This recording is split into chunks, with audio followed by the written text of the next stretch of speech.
그 전지적 문화 시점 아주 멋져요.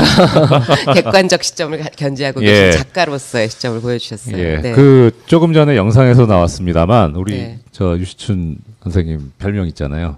유나문이라고. 네. 네. 유시민이 나와도 문재인. 예. 어떻게 생각하세요? 아까 잠깐 영상에 맞습니다. 나왔어요. 네. 아, 이제 호쾌하게. 네. 예, 우리 유시춘 선생님 작가님 모시고 이야기를 나누기 위해서 또 준비한 게 있습니다. 근데 아까처럼 이상한 거 나오면 또 진짜 화낼 거야. 네. 네. 유시친과 사람들, 이 코너 이름은 문재인과 사람들인데요. 네. 이제 이 코너 안에서 유치 선생님을 샅샅이 뜯어보기 위해서 마련했습니다. 네. 첫 번째 저희가 뜯어보겠습니다. 네. 의외로. 네.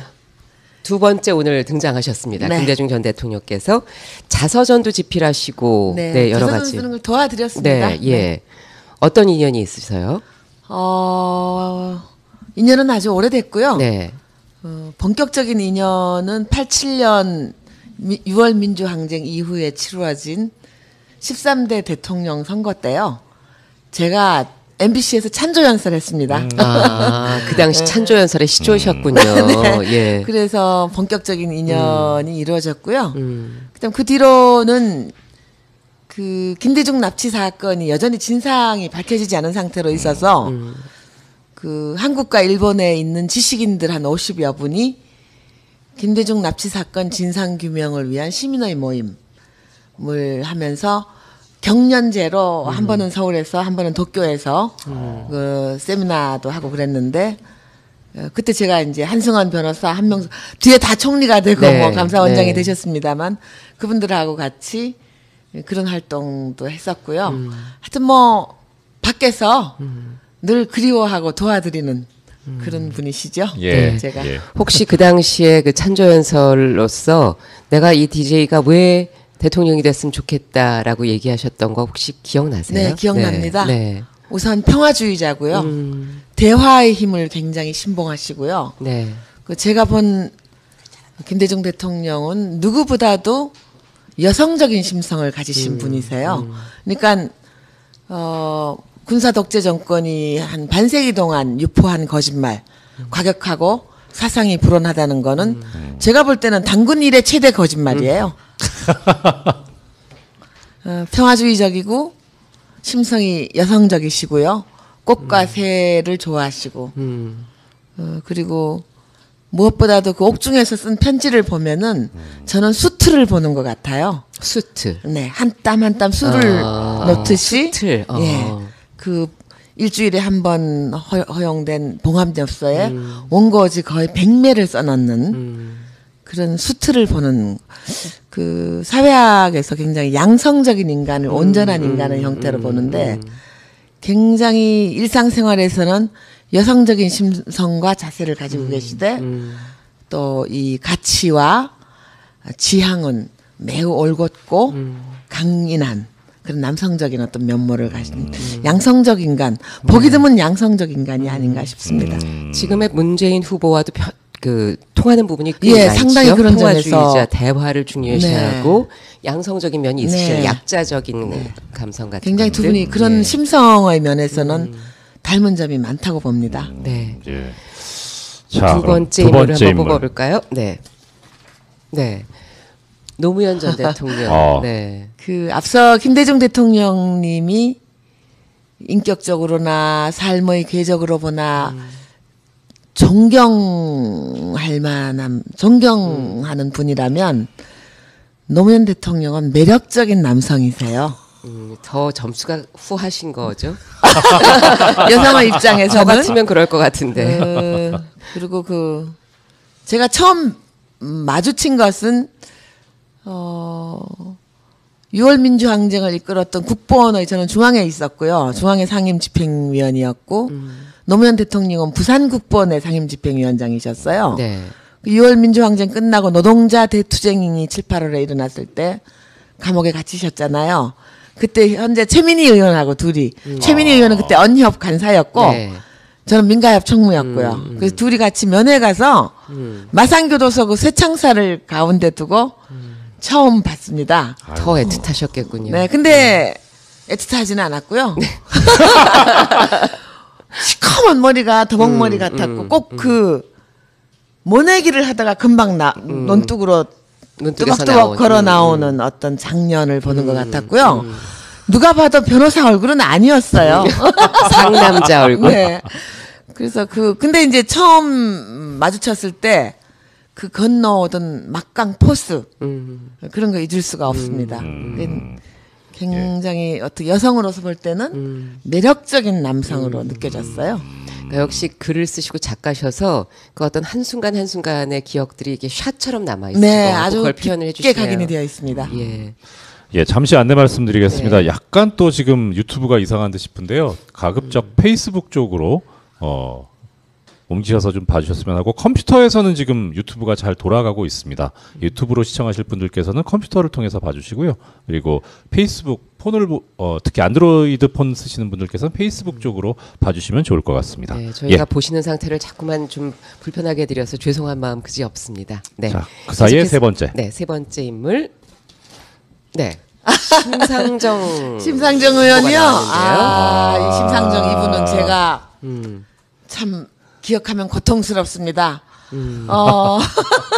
우선 저분은 그 수배자, 도망자, 아니, 이런. 잠수함, 이 레전드죠. 아. 거의 10여 년을 수배당한 상태에서 잡히지 않고 예. 돌아다니면서 암리학을 했고요. 네. 예. 그다음에 이제 개인적으로는 제 동생 유시민하고 7, 8학번 서울대 동기인데 제 막내 동생이 서울대 80학번인데 사범대학. 네, 같이 국어교육과 예. 같이 이제 서울노동운동연합 활동을 했고요. 네. 서울노동운동연합은 여러분이 아시는 것처럼 그 노동자의 정치적 노동조합, 정치적 의사표현 이런 거를 기둥으로 세웠죠. 그 이제 지금은 많이 제정신이 아닙니다만 김문수 씨가 네, 같이 일을 했었고요. 또 이제 방송 들으시는 여러분이 잘 알고 있는 노동 시인 박노해 시인 등이 같이 했었고요. 네. 그런데 이제 저 심상정이 잡으려고 우리 집에 혹시 오나 해서 나중에 이제 알게 된 사실인데 24시간 경찰이 저를 따라붙은 게 물론 저를 감시하는 것도 있지만 심상정이 혹시 거기 나타나나 하고 시주 제 동생하고 같이 활동을 했으니까 예. 나중에 안 사실인데 24시간 한 5년을 지켰더라고요. 뭐 이상한 기척 못 느끼셨어요? 조금은 알았어요 나중에. 네. 근데 이제 이분하고 나중에 친해져가지고 우리 집에 올라와서 술도 먹고 커피도 마시고 뭐 친해졌어요 인간적으로 아주. 근데 이제 일찍 돌아가셨는데 과로 때문에 그런 게 아닌가 하고요. 뭐 이분 얘기가 나왔으니 얘긴데 그 우리나라처럼 치안이 완전한 나라가 별로 없거든요. 밤늦은 거리에 여자가 혼자 다녀도 괜찮고. 예. 뭐 치안이 거의 99점에 가까운 나라인데 경찰들 월급 좀 올려줘야 되겠더라고요. 너무 경무에 시달리더라고요. 지금 누가 누굴 걱정하세요? 그러니까 술과 밥을 함께 하시면서 서로 감정이입을 아주 심하게 네, 하셨군요. 감정이입이 네. 심하게 됐습니다. 저기 사실 그 우리 유시춘 선생님께서 심상정 의원 후보님하고도 여러 가지 이제 사연들이 있고 추억들이 있으시긴 한데 요즘 심상정 후보님 여론이 너무 안 좋기 때문에 저희 지금 댓글창에 폭발하고 있습니다. 빨리 넘어가서. 뭐 더 이상 얘기를 하지 말까요? 그게 그러면? 네. 심 의원한테 예. 동생 갖고 그래서 한마디 들려주자면 네. 뭐 그 의지 투지 살아온 과정 뭐 다 박수를 보냅니다. 네. 그렇죠. 그런데 이제 좀 나무보다는 네. 숲을 좀 넓게 봐주십사 하는 그런 아. 소망이 있습니다. 네. 네. 뭐 정말 옳으신 말씀이에요. 그렇습니다. 네. 예. 네. 그러면 자. 마지막 인물 뭐. 누구일까요? 뻔하지 않을까요? 네. 예. 유시민이요? 네. 저희 댓글에서 이렇게 나옵니다. 안 닮았어요. 사촌 아니세요? 비슷한 데가 있으시죠 왜? 웃을 눈매 때가 같은 데는. 똑같다고요? 네. 말투는 똑같다 그러시는데요. 그러니까 예. 그 오빠가 세 분 계시고 유시춘 선생님이시고 아니요. 언니가 또 있으시죠. 아니요. 제가 맨 맞이고요. 맞이고 유시민이 동생이죠. 동생이- 많이 아래 동생입니다. 동생이 그리고 그다음에 유시주 선생님이 네, 계시고. 그럼 예. 몇 남매신 거죠? 6남매인데요. 6남매 중에서 제가 예. 1번이고 유시민이 5번입니다. 아, 그렇구나. 역시 예. 1번이 소중해요. 예. 이번 대선 기호를 봐도 1번이 제일 낫지 않아요? 그렇죠. 아니, 뭐 예. 말해 뭐 합니까? 네. 그 유시민 씨가 그럼 5번째로 태어났을 때 누나 나이가 몇 살이셨던 거예요? 유시춘 선생님 나이가? 제가 뭐 9살 차, 8, 9살. 네. 그러면 아이가 태어났을 때 고 이렇게 갓난아기 모습 많이 기억이 업어줬어요. 나시죠? 예, 많이 업어 업어줬어요. 키우신 네. 거군요. 예. 어떤 동생이었어요? 어렸을 때 유시민 씨? 아주 순했어요. 그리고 잘 맞고 들어와서 잘 울고. 아마 그런 그 강당이 그러면서 맷집이 생기신 뭐 건가? 이런 삶을 살게 될 줄은 예전에 미처 몰랐습니다. 예. 사실 여기도 좀 재밌는 포인트긴 한데 저희가 그래도 다시 더 컨셉으로 돌아가서 네. 기승전문. 네. 네. 또 유시춘 선생님하고 우리 문재인 후보님하고의 또 인연이 또 남다르시다고. 네, 예. 뭐. 어떤 그 또 네, 인연이 노무현 있으신지. 대통령과 네. 인연과 같습니다. 아. 문재인 후보께서도 87년 6월 항쟁 때 부산 국본에 저하고 똑같은 상임 네. 집행위원이셨고요. 그러니까 이런 말씀드리기 좀 외람되긴 한데 우리 유시춘 선생님께서 중앙국본 그다음에 네. 노무현 대통령님하고 문재인 후보님은 부산국본. 그러니까 네. 선생님께서 높으신 거 아니에요? 중앙. 중앙. 높은 아, 요직. 요즘은 지방 분권이 봐줍니다. 그런 얘기하면 안 됩니다. 제가 요새 계속 깨지고 있습니다. 방송하면서. 제가 하고 싶은 말을 대신해 주셔서 감사드려요. 네. 네. 그런데 두 분의 정치적인 지향이 조금, 사실 유시민 씨하고 조금 얘기를 좀 더 이어가자면 예. 조금 다른 부분이 있으셨는데. 뭐 저희 형제들은요. 예. 그 중요한 순간마다 정치적인 입장과 지향이 거의 뭐 비슷합니다. 거의 같습니다. 그런데 이제 끄트머리에 가서 유시민이 그 민주당의 어떤 구정치적인 문화에 잘 적응을 못해서 뛰어나온 거 이외에는 뭐 거의 같습니다. 싸우는 집안- 일이 없습니다. 예. 네. 그 형제들이 이렇게 모이면 보통 어떤 집안은 요새 그 맨 위와 아래가 정치적인 지향이 달라서 뭐 밥숟가락 놓고 막 싸움도 한다 그래요. 있겠죠. 네. 어떠세요 그쪽에서는? 아, 우리는 뭐 정치적인 입장은 김대중 대통령이 출마하셨던 87년 이후부터 별로 다른 적이 없었습니다. 예. 지금 댓글로 여러 가지 건의사항이 들어오는데 저기 유시민 장관님 낚시 금지시켜야 된다. 그다음에 입각할 때까지 출국 금지시켜야 된다. 그리고 책 팔아주면 입각 안 하니까 책을 팔아주지 맙시다. 이런 글들이 나오는데 어떻게 생각하십니까? 뭐 인간이 다 자유로운 존재고요. 네. 자신이 행복할 권리가 있죠. 네. 그래서 뭐 우리 문재인 후보께서도 그렇잖아요. 지난 12년도에 억지로 끌려 나오신 거잖아요. 본의 네. 아니게. 정말 너무 그때는 안쓰러웠습니다. 네, 제가. 예. 네. 근데 뭐 자기 의지대로 할 수 있는 것도 아니고요. 언젠가 뭐 또 때가 되면 할 수도 있겠죠. 아주 희망적이고 예, 그 그러니까 암시가 있는. 예, 네. 많은 분들이 원하면 그것이 또 자신의 의지로 전이되기도 하잖아요. 많은 이번에 그런 혼자 모습을 보게 꾸는 되죠. 꿈은 몽상이지만 예. 많은 사람들이 함께 꾸면 현실이 된다 그러잖아요. 네, 네. 그 사실 이제 그 자식을 키우는 입장에서 아이들이 어떤 똑바른 정치적인 지향 그런 네. 것들을 갖게 키우고 싶은 게 또 부모의 마음이기도 하잖아요. 네. 그 유시춘 선생님 댁에서는 어떤 교육이 있었기에 그렇게 자식들이 한꺼번에 좋은 정치적인 지향과 힘과 그런 그것도 걸 갖게 TK에서 됐을지. 보수의 심장 예, TK에서요. 예, 궁금하거든요. 저는 지금 이 방송 듣고 계시는 젊은 분들한테 들려드리고 싶은 얘기가 이겁니다. 학원 보내고 강요하고 이런 거 다 필요 없습니다. 부모가 거울입니다. 책 읽는 부모 아래서는 책 읽는 자식이 나오고요. 예. 그 부모가 하는 것을 절반 이상 따라하는 것이 자식입니다. 그래서 자식은 부모의 거울이란 말도 있잖아요. 그래서 저희가 이렇게 책을 좋아하게 되고 뭐 이렇게 글을 쓰게 된 거는 전적으로 저희 성장기에 저희 아버지가 저희들에게 보여주셨던 면모입니다. 그러니까 아버지가 책을 읽는 모습. 네, 광적인 독서광이셨고요.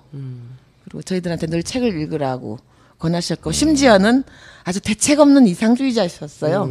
가난한 역사 선생님이 아이 6을 공부시키면서 고기 한 칼, 비단옷 한 벌 못 입으셨는데 제가 대학 갈 때도 그랬고 유시민이 대학 갈 때도 그랬고요. 영어를 잘해서 한국의 위대한 사상을 세계에 알리라고 그랬습니다. 대책 없는 이상주의자시죠. 야, 그 조금 전에 이제 부모님이 그 자식의 거울이다. 네. 또 책을 많이 읽는 모습. 네. 그래서 또 그리고 또 우리 유 선생님께서 이제 작가시고 하시니까 네. 저는 어떻든 우리 문재인 후보님 관심 있어서 우리 문 후보님의 독서나 출판 관련 네. 공약이나 정책에 대해서 상당히 네, 그 관심이 제가 많은 봤는데요. 것 같은데요. 예. 네. 대부분 동의하는 부분이고요. 전반적으로 문화 정책은요. 네. 김대중 대통령 따라하게 하면 됩니다. 지원하되 간섭하지 않는다. 그렇죠. 예. 네. 그리고 지금 한류 열풍이 일어나는 것도 그 시원은 김대중 대통령 때 북에 대한 모든 소재에 대한 금압을 풀어버렸습니다. 이게 바깥에서 지금 그 한류 열풍을 일으키고 있는 영화들을 보면요. 금지된 소재에 대한 접근이 열리면서 다 일어난 일들입니다. 뭐 공동경비규약, JSA, 실미도 이런 것들 다 분단과 뭐 이런 것들을 소재로 한 것 아닙니까? 그리고 저는 우리 한류가 결코 단회적이지 않을 거라고 확신하는 것이요. 생각해 보세요. 지난 100년 동안에 8, 9개의 주제가 우리 현대사에 응축되어 있습니다. 왕정, 식민지, 분단, 전쟁, 가난, 독재, 민주화, 산업화. 이 모든 주제들이 1세기 안에 응축되어 있는 국가가 우리입니다. 예. 그러니까 거기에 무한한 소재가 있고요. 지원하되 간섭하지 않으면 꽃이 피게 되어 있고요. 제가 작가이기 때문에 출판 관련해서는 전국에 영세한 그 출판사가 뭐 한 1000여 개가 있는데요. 그분들에게 좋은 책이 나오면요. 전국에 도서관이 한 2,800개가 있습니다. 그 예. 도서관에 하나씩 한 권씩만 그 양서들을 한 권씩만 넣어주면은 문화의 꽃이라는 출판사는 생존할 수 있습니다. 그리고 우리가 잘 사는 것도 중요하지만 정신이 풍요로운 국가가 돼야 됩니다. 그래서 저 출판 정책 뭐 적절하다고 보고요. 제가 만약에 대통령 되신다면은 그 출판 정책, 문화 정책에 대해서는 강력하게 지금 요청하고 싶습니다. 네. 문 후보님이 대통령이 되시면 정말 책을 좋아하는 사랑하는 또 하나의 대통령이 나오시는 셈이 될 텐데 그 앞서서 이렇게 홍보 영상에서 저희 문 후보님을 어린 왕자에 비유하신 네. 게 어떤 이유셨어요? 품성이 맑고요. 예. 그다음에 제가 지금까지 보아온 문재인은 사익 추구에는 바보입니다. 네. 예, 그리고 그런 점에서 국민을 위한 정치에 적합하고요. 누구보다도 헌법의 정신과 가치를 국민의 일상에서 잘 구현하실 거라는 믿음이 있습니다. 예. 야, 헌법적 정신과 가치. 예. 지금 뭐 댓글에서 저기 유시민 장관님하고 똑같다고 하시면서 저 유시춘 위원 선생님을 총리로 보내자. 네. 저도 적극 동의합니다. 네. 자, 우리 책임지는 대통령 문재인을 5월 9일 밤에 만나기 위해서 우리는 이제 무엇을 해야 할지 네. 예, 말씀 부탁드립니다. 제가 노무현 재단 상임위원으로 있었어요. 예. 네. 지난번에 6월에 이해찬 총리, 도종환 의원 등과 함께 공부하러 미국에 한 달 갔다 왔습니다. 네. 미국의 훌륭한 대통령들의 기록관을 예, 보려고요. 예. 공부 많이 하고 왔습니다. 네. 그런 깜짝 놀란 일이요. 루즈벨트 기념관에 갔더니 놀랍게도 엔라이턴드 시티즌이 민주주의의 생명이란 말이 있었어요. 깨어있는 시민이 민주주의의 생명이다. 너무 놀랐습니다. 예, 그거 많은 그러네요. 위안도 우리 얻었고요. 대통령께서 말씀하셨던. 그래서 여러분이 서 계시는 바로 그 자리에서 내가 할 수 있는 일. 이것이 바로 일상에서 우리가 민주주의 정신을 구현하는 것이 아니겠습니까? 서울 올 필요 없어요. 각자 서 있는 자리. 시장에서, 도서관에서, 학교에서, 가정에서, 노인정에서, 거리에서 마주치는 사람과 인사하고 문재인 대통령의 가치를 설명해 준다면 낮은 목소리로 친절하게 이렇게 해준다면 주변에서부터 어떤 민주주의 혁명이 싹트지 않을까. 네. 바로 서 있는 그 자리에서 네, 그렇게 부탁 말씀드리고 싶어요. 예. 오늘 문재인과 사람들에서는 유시춘 작가님과 함께 말씀 나눠봤습니다. 5월 9일 그날 저희가 한번 다 같이 기쁘게 술 마실 수 있기를 기원해 보겠습니다. 고맙습니다. 네, 고맙습니다. 화이팅!